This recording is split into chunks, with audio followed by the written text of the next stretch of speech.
Bonsoir à tous.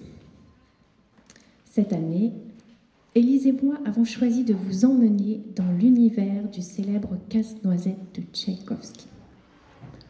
Ce petit outil destiné à casser les fruits à coque, inventé par l'illustre Aristote depuis l'Antiquité, aurait très bien pu rester un banal objet traînant dans les tiroirs des meubles de cuisine.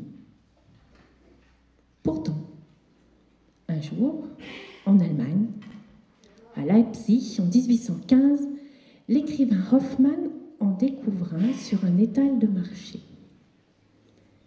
Il est subjugué par ce petit objet qui lui inspire le conte de Casse-Noisette et le roi des rats. Ce conte devient alors une source de création durant tout le XIXe siècle. 30 ans après sa publication, il est revisité par l'écrivain Alexandre Dumas père, puis par le danseur Marius Petipa en 1891, en vue d'un grand ballet. Le scénario d'origine, fantastique mais quelque peu sombre, est d'abord rendu plus féerique avant d'être détourné de son intérêt littéraire au profit de celui de la danse. C'est alors que le petit casse-noisette fait son entrée dans le monde de la musique, car Marius Petipa a embauché un certain Tchaïkovski pour composer la musique de son ballet. Depuis, Casse-Noisette va de succès en succès dans le monde entier. Aujourd'hui, nous avons l'honneur de le recevoir ici, au théâtre de Coulommiers, dans une version intime de ce ballet. Nous passerons en effet du grand orchestre symphonique à notre adaptation musicale pour cordes uniquement.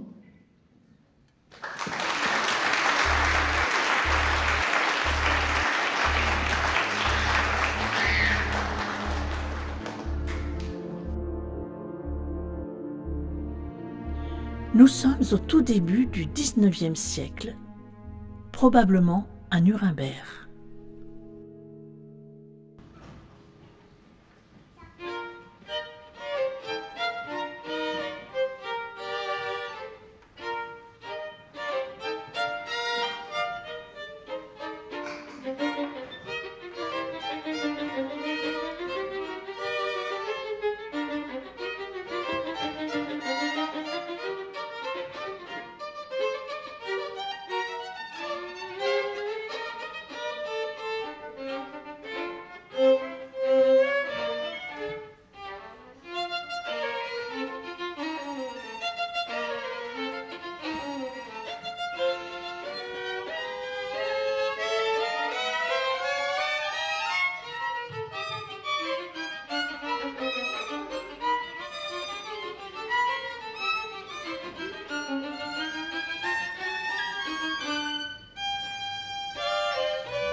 C'est Noël chez Clara, son petit frère Fritz et leurs parents. l'oncle Drosselmeyer et bien d'autres invités arrivent pour réveillonner. C'est la fête. Chacun ouvre ses cadeaux. Mais Clara est un peu triste. Elle ne reçoit en cadeau de son oncle qu'un casse-noisette en habit de parade. Le petit Fritz est très jaloux et s'en empare. Malheureusement, il le casse. L'oncle Drosselmeyer sèche les larmes de Clara et répare tant bien que mal la statuette. Tandis que Clara va installer son casse-noisette dans sa maison de poupée, la fête se termine par la danse spéciale du grand-père.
Tout le monde dort dans la maison. Clara se lève discrètement pour voir si son casse-noisette est toujours là. Mais brusquement, elle se retrouve cernée par des souris. Effrayée, elle veut fuir, mais les bestioles l'en empêchent. C'est alors que Clara, terrorisée, se met à rétrécir, jusqu'à devenir pas plus grande qu'une souris. Son casse-noisette, n'écoutant que son courage, prend vie et se lance avec une armée de soldats dans un combat acharné pour sauver Clara.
C'est le bonheur pour Clara.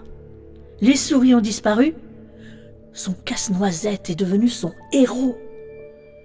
Ils vécurent heureux et patati et patata eh ben non, l'histoire n'est pas terminée. Casse-noisette se transforme en un très très beau prince charmant. Clara est émerveillée. Elle tombe carrément sous le charme du prince Casse-Noisette quand celui-ci décide de l'emmener au pays merveilleux de Confiturembourg, le royaume des délices.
C'est la fée dragée, le prince Orgeat, leur suite et 12 petits pages qui les accueillent. Casse-Noisette ne peut s'empêcher de leur raconter comment Clara l'a aimé malgré son apparence de casse-noisette cabossée par cet affreux Jojo de Fritz. À son tour, Clara évoque la bravoure de Casse-Noisette qui a levé toute une armée de soldats pour la défendre contre cette horde de souris malveillantes. Et leur sourire en dit long sur le bonheur procuré par la transformation de Casse-Noisette en beau prince charmant. Le festin commence par le chocolat à la mode espagnole. Allez!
toutes les armées ne sont pas guerrières. La preuve, l'armée des Mirlitons offre à l'Assemblée un divertissement rafraîchissant, fort apprécié.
Rêve? Réalité? Difficile à dire. On pourrait croire que la féerie va s'arrêter là. Clara et le prince sont heureux, émerveillés. Mais non, la fête continue par une danse russe endiablée.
Décidément, la fée dragée s'est surpassée pour recevoir ses invités. Mais ça n'est pas suffisant. Elle tient à leur rendre un hommage très personnel. Elle se lance dans une danse féerique, merveilleuse, céleste, sublimissime, et je ne trouve pas de qualificatif pour décrire la danse que la fée dragée exécute devant eux.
Le langage des fleurs est un langage universel, même au pays merveilleux de Confiturembourg. Il n'est donc pas étonnant que la fée dragée termine le spectacle offert à Clara et au prince Casse-Noisette par une débauche de fleurs virevoltant autour d'eux.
Au petit matin, la fée dragée et tous les habitants du pays merveilleux de Confiturembourg s'estompent dans une brume aux 1000 couleurs. Le prince Casse-Noisette devient flou et disparaît dans un nuage cotonneux. Et voilà, tout a une fin. Clara se réveille. Elle est sous le sapin et tient son petit casse-noisette rafistolé par l'oncle Drosselmeyer dans ses bras. Elle le regarde, tout étonnée de le voir si petit, si fragile. Elle est encore sous le charme du beau prince qu'il était devenu.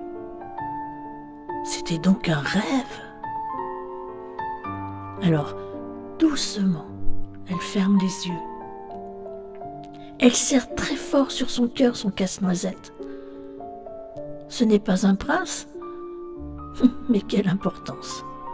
Il est là, et elle le berce en se souvenant de ce pas de deux qu'ils ont dansé ensemble dans le rêve merveilleux qu'ils viennent de vivre. Elle ne l'oubliera jamais, c'est sûr.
arrivés au bout de ce rêve magique.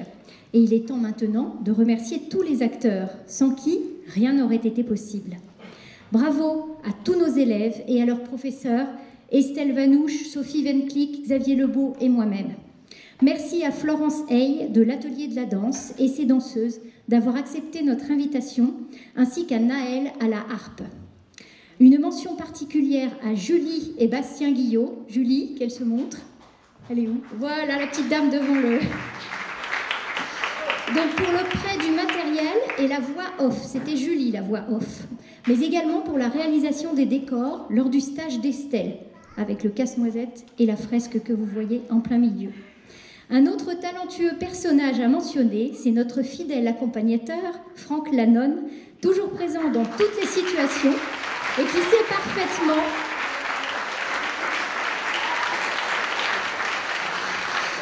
sait parfaitement se plier à toutes nos exigences et nos idées folles. Merci également à tous les parents de votre disponibilité, votre soutien et vos encouragements. Merci à la ville de Coulommiers, Jean Bardet, notre élu à la culture, Catherine Chégaud-Demer, toutes les équipes techniques et particulièrement ce soir, Lionel Bousset à la régie.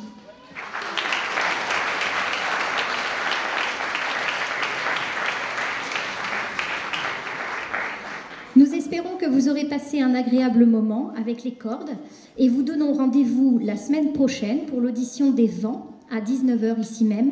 Mais sans attendre jusque-là, vous pouvez venir écouter le concert de l'Orchestre d'harmonie de Coulommiers avec la chorale Capella ce dimanche 28 mai à 16 h à l'église de Coulommiers. On peut peut-être vous refaire le pas de deux si ça vous dit, s'il n'est pas trop tard. Voilà, on vous refait le pas de deux et puis on vous dit au revoir.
voudrais aussi remercier les profs qui se sont investis énormément, parce que là, des cordes sur scène, à chaque fois il y en a 4 sur un instrument, ça en fait quand même quelques centaines.